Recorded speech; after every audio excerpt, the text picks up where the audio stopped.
Rápido entonces. Bueno, este es el equipo de trabajo, está compuesto por 4 personas de la Universidad de la República.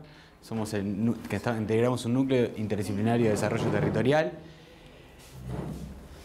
Lo que voy a presentar básicamente son algunas características de la política subnacional en Uruguay para contextualizar. Después el primer avance en base al LAI, que ya tenemos algún resultado. Y después problemas.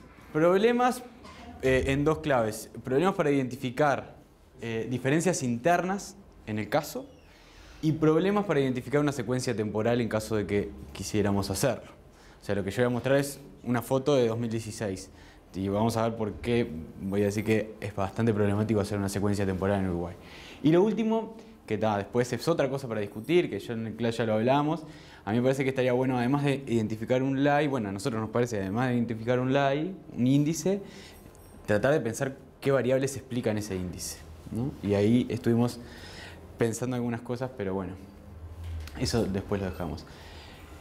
A ver, Chile es un país centralista, Uruguay estamos prácticamente igual, ¿no? O sea, nosotros nacimos y nos consolidamos como ciudad-puerto, y esto también Adiel hablaba que es ancestral. Bueno, Uruguay se consolidó el Estado con mirada al puerto y de espalda al campo, ¿no? Entonces eso hizo que el país en general estuviera centralizado en Montevideo, que es este puntito acá, y el resto del país olvidado. La mayoría de las potestades, Uruguay es un país unitario además, las tiene el gobierno central, y después los gobiernos subnacionales están bastante restringidos en cuanto a eso. Traje una cita de José Arocena que es bastante clara en eso, que dice que vivimos una sociedad centralista, los sistemas locales de actores son débiles y las mentalidades están conformadas en esa realidad que desconoce las particularidades, ¿no?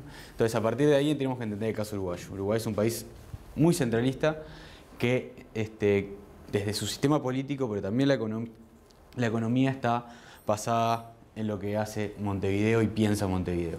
De todas maneras, han habido algunos avances en los últimos años, sobre todo con la llegada del Frente Amplio en 2005 al gobierno, ¿no? El partido de una coalición de izquierda que ha intentado poner el discurso de la descentralización en agenda. A diferencia de lo que pasa en países como Argentina, como España, que ha mencionado que estamos en proceso de recentralización, bueno, en Uruguay se puso el proceso de discusión en la agenda sobre la descentralización. Yo puse ahí 3 temas que me parece que, por cómo hay que pensar esta descentralización, que una es el fortalecimiento de las capacidades del nivel departamental, el segundo nivel de gobierno. Otras son las iniciativas que el gobierno central ha desplegado en el territorio con cierto grado de autonomía de decisión de los actores locales, que obviamente son de la organización central, pero que tienen capacidad de decisión en el territorio. Y la última, que capaz que es la reforma más importante, es que nosotros teníamos hasta el 2009 2 niveles de gobierno nada más, el central y el departamental. En el 2009 se crea una ley de descentralización y participación ciudadana, se aprueba una ley de descentralización y participación ciudadana que crea el tercer nivel de gobierno, los municipios. O sea, nosotros tenemos una historia de municipios prácticamente nada, ¿no? Desde el 2009. Y eso es lo primero, ¿no? Bueno, entonces al final lo que se conforma es un gobierno nacional, un gobierno departamental y un gobierno municipal. Acá está dividido, y esta es una característica importante por el mapita. Si ustedes ven, el gris más claro son los 19 departamentos, ¿ah? Y el gris más oscuro son los 112 municipios que tenemos. Pero, como ven, no hay municipios en todo el territorio. De hecho, es una creación progresiva de municipios, que hoy estamos en discusión porque se agotó la capacidad de creación de municipios por vía legal. Ahora solamente se pueden crear por voluntad política del segundo nivel de gobierno. Eso es otra discusión que no voy a entrar acá, pero es bastante interesante hacia dónde avanza el proceso de descentralización en Uruguay. Se crearon municipios en lugares donde había mayor población, ¿no? La ley dice que se crean municipios en lugares de más de 5.000 y 2.000 habitantes. Pero quedan afuera, como ven, la mayoría del territorio. En términos de superficie, no de población, porque de población ahora afuera hay un 27% nada más, que no corresponde a ningún nivel de un tercer nivel de gobierno. Pero entonces, esto para explicarles que nosotros, como opción metodológica y para ser comparable con los otros países, decidimos tomar el segundo nivel de gobierno. Porque el tercer nivel de gobierno prácticamente no tiene autonomía. Para empezar, no tiene personería jurídica, por ejemplo. No tiene personería jurídica, entonces no se puede endeudar, no puede tener autonomía fiscal, no puede tener atribuciones propias. Lo único que hay son elecciones, ¿no? Se eligen alcaldes y concejales. Pero después depende 100% del otro nivel de gobierno. Entonces el LAI sería muy fácil.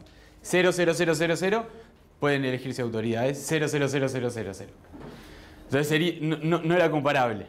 No tenía ningún sentido, ¿no? Entonces sí buscamos, que ahí es donde entra lo interesante, medir el nivel departamental. Y eso es lo que vamos a presentar. Bueno, ¿cómo construimos la información del LAI? También hicimos algunas consultas a expertos, más bien seleccionando a algunos expertos en temáticas puntuales para ver cuál era su opinión sobre cómo puntuaría en Uruguay, que nos orientara en términos de normativa, en términos de experiencias y demás. Y después, básicamente, normas, constitución y leyes y datos estadísticos, que lo sacamos de el OTU, que Bernardo decía que Chile tiene mucha información. Nosotros, por suerte, ahora avanzamos mucho en eso. Esa página de internet que es del gobierno central nos da mucha información, es el Observatorio Territorial del Uruguay. Tenemos mucha información de cómo funcionan los gobiernos departamentales y los municipios. Y bueno, entonces, para no perder mucho tiempo, porque me queda 15 minutos. En la primera dimensión, para empezar, todas las dimensiones nosotros de alguna manera las pudimos representar. O intentamos, o eso creemos. Ninguna nos hizo mucho ruido, ¿tá? Lo que sí ahora vamos a ver que nos costaron algunas por lo que Adi decía de la informalidad. Porque empiezo con lo primero, ¿no? Miren, el artículo 262 de la Constitución dice que los gobiernos departamentales van a ser los administradores del territorio con excepción de la seguridad pública. Y entonces ahí ya les da libertad para hacer lo que tengan ganas de hacer. O sea, de incidir en las arenas de política que tengan ganas de incidir.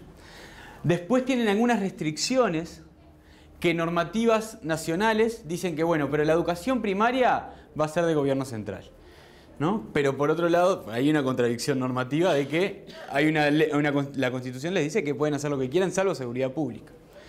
Entonces, ahí es donde entra la zona más difusa y la que nos complica para definir las otras dos. Las otras dos que siguen, la capacidad en la política pública y la discrecionalidad política efectiva. Porque acá no hay una información sistematizada y tampoco hay normativa que nos permita orientar esto. Lo único que podemos hacer acá es, por base de consultas, que este es uno de los retos más fuertes que tenemos, cómo construimos estas dos dimensiones. Consultas a expertos. Una de las opciones era revisar los presupuestos de los gobiernos departamentales para ver en qué gastan el dinero, ¿no? Y si lo hacen en base a esto. Pero esto lo hicimos básicamente en consultas a expertos y revisión de bibliografía. Tratamos de ordenar más o menos cómo pensábamos que en cada una de estas arenas de política y servicios que brindan los gobiernos departamentales actuaban. Entonces incluimos un valor a cada una, aunque este es uno de los retos mayores que tenemos, sobre todo para definirlo de manera sistematizada. Y no quedarnos solo con opinión de expertos, porque eso, no sé, tenemos que ver cómo construir este indicador, estas dimensiones. En cuanto a la autonomía fiscal, acá es claro que los gobiernos departamentales están condicionados por un artículo de la Constitución que dicen qué tipo de tasas e impuestos pueden cobrar, y que no tienen capacidad de establecer sus propios recursos. No pueden decir yo voy a cobrar agregar nuevos impuestos, eso está condicionado por la Constitución. Básicamente tenemos una estructura fiscal que se compone por el ingreso por contribución inmobiliaria, padrón y matrícula de vehículos, o sea, patente de rodado. Esos son los dos grandes ingresos que tienen los gobiernos departamentales. Y hay después un montón de tasas dramatológicas, de autorización de edificación y demás, pero que no son los recursos más importantes que obtiene el gobierno departamental, son estos dos que les decía. Pero está limitado en cuanto a la capacidad de establecer sus propios impuestos. En cuanto al sistema de transferencias financieras, acá está el dato. el artículo 214 establece que hay ciertas transferencias que son sin condiciones, son establecidas por la Constitución, y eso representa el 86.3% del total de las transferencias, ¿no? O sea, el 86.3% de las transferencias son libres a los gobiernos departamentales, ¿no? O sea, no están condicionadas. No está condicionado. Son recursos de la Constitución, un artículo de la Constitución, y van directamente. Por eso tiene el mayor puntaje. Ahora, acá, y esto yo también lo planteé en el seminario de Madrid, ¿cuánto eso representa del PIB nacional o del gasto público? Es un 2%, ¿no? Entonces, bueno, le das un montón de dinero, pero ¿no? ¿El total del gasto público? Del gasto público. Del gasto público. Transferencias o recursos. Exacto. ¿Un 2%? Es un 2%. Esa es la caja que maneja los gobiernos departamentales. Entre un 2 y un 3%. ¿Y estos son los autónomos? Claro. Por eso digo que es difícil hablar de qué tan autónomo sos cuando manejas tan poco dinero. ¿De cuántos departamentos estamos? 19. 19. ¿No? Entonces, claro, lo mismo con esto, la autonomía financiera. El 70.29 de los recursos son propios, pero dentro de todo ese paquete entra lo que, ¿no? Entonces, ¿son autónomos? Sí, pero ¿cuánto gastan? ¿No?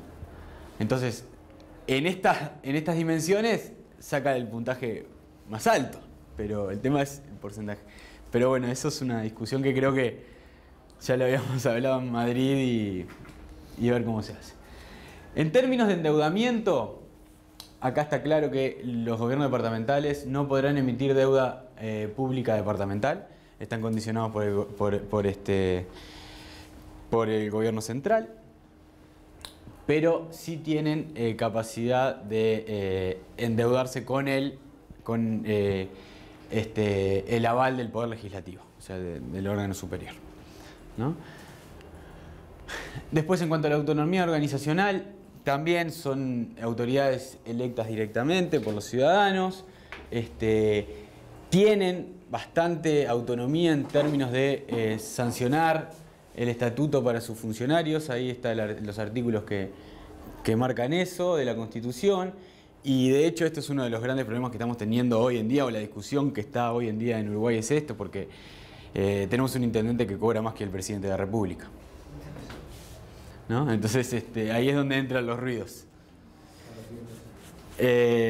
Por esta autonomía, ¿no? Y también tenemos uno de los principales problemas, Uruguay también con Chile es uno de los países latinoamericanos donde los niveles de corrupción no son muy altos y demás, bueno, pero como que los gobiernos departamentales son una caja negra. Una caja negra porque no sabemos qué pasa, cómo manejan los recursos, el nivel de, por ejemplo, ahora hay casos de nepotismo, salieron casos de nepotismo y se revolucionó la opinión pública, prensa, diarios, tapas, todo sobre esos casos. Bueno, y a mí el otro día me vinieron a preguntar en un medio sobre esos temas y yo le digo, a mí no me sorprendió, lo que pasa es que nunca pusimos el ojo en eso. Hace años que viene pasando esto, lo que pasa es que nadie pone atención en eso. Lo mismo para elegir su organización y su estructura jurídica, también tienen capacidad, y también para establecer entidades jurídicas y empresas municipales. Ahí está el artículo de la ley que les otorga esa autoridad. Tienen protección legal de la autonomía porque pueden, según un artículo de la Constitución de 283, pueden reclamar ante la Suprema Corte de Justicia cuando se vea violada la autonomía de los gobiernos departamentales. También son controlados, pero el órgano de Contralor, que es el Tribunal de Cuentas, básicamente el órgano de Contralor presupuestal, lo único que hace es informar, no puede sancionar, ¿no? Después depende del legislativo la capacidad de sanción, pero ahí, y ahí entra lo informal, por una cuestión política básicamente nunca ha pasado nada, ¿no? Por relaciones de poder interpartidarias y interorganizacional de las propias entidades, nunca ha pasado nada. Y por último, esto del acceso centrado regional, que es otra de las variables que tenemos más difíciles de, por lo menos formalmente, de establecer. Lo único que nosotros tenemos es, a partir de la reforma del 96, una comisión sectorial de descentralización que está conformada por el gobierno central, los gobiernos departamentales y diputados que responden al territorio, pero ahí se define muy poquito, o sea, no se define mucho en términos de la incidencia del gobierno central en el territorio. O sea, sí se definen algunos programas, se definen algunos proyectos. Ahora, si se viene a instalar la planta de celulosa en una localidad, en un territorio, ahí el gobierno central es el que impone y los gobiernos departamentales tienen poca incidencia. Por eso es como esta variable también nos hace ruido de cómo la podemos traducir formalmente, ¿no? O tenemos que incluir variables informales o dimensiones informales que nos permitan avanzar. Pero básicamente nosotros encontramos que tenemos un Congreso de Intendentes, que es un actor preponderante, que es un actor que tiene fuerza, que cuando el presidente del Congreso de Intendentes se quiere reunir con el presidente de la República lo hace, ¿no? Y bueno, pero ahí entra lo informal, o sea, hasta qué lado podemos medir que tenga incidencia o no, ¿no? Sabemos que es importante, pero no sabemos. Bueno, entonces, en base a eso, nosotros tratamos de darle valor al índice y nos dio un valor total, ¿no? Que está para revisar, que está para avanzar, pero nos dio eso, ¿no? Esto para los 19 departamentos. Ahora, problemas que encontramos, y a ver si me da el tiempo, tengo 5 minutos seguro. Problemas que encontramos. No, bueno. Pelota. Trato de cumplir. El problema que encontramos es que la verdad no hay prácticamente cambios sustanciales en la autonomía de los gobiernos departamentales recientemente. Y cuando hablo recientemente es que en el 34 es donde está la mayor cantidad de normas y en el 35 es cuando se aprueba la ley orgánica municipal, que es la que regula a los gobiernos departamentales. Que hasta tan incoherentes estamos en ese sentido y tan poco hemos avanzado que la ley orgánica municipal, que es del 35, ya no habla de municipios, o sea, habla de gobiernos departamentales, porque ahora los municipios son del 2010.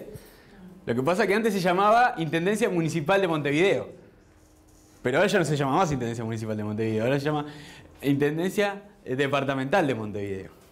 Pero antes nuestros municipios, la nomenclatura era que eran estos 19 que les estoy hablando. Ahora creamos una cosa nueva, que son los municipios realmente, y estos pasaron a ser gobiernos departamentales.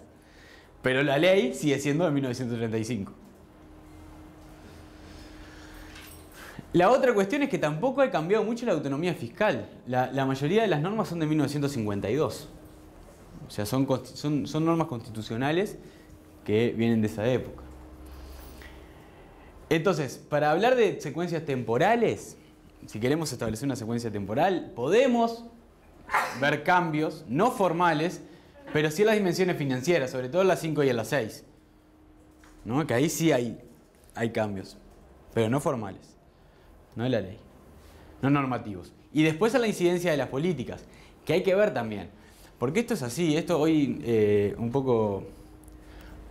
No me acuerdo si fue Adi o Bernardo que hablaba de que los municipios son la puerta, los gobiernos departamentales son la puerta de entrada. Y en un momento, cuando el gobierno nacional no responde, el gobierno departamental empezó a asumir nuevas funciones. Porque la gente iba y le pedía vivienda. Aunque el gobierno departamental no fuera su función hacer vivienda, tuvo que, ad hoc, crear política de vivienda. ¿No? Y cuando hablo de crear política de vivienda es que, bueno, vamos a empezar a repartir chapa y bloque, ¿no? Esa es la política de vivienda.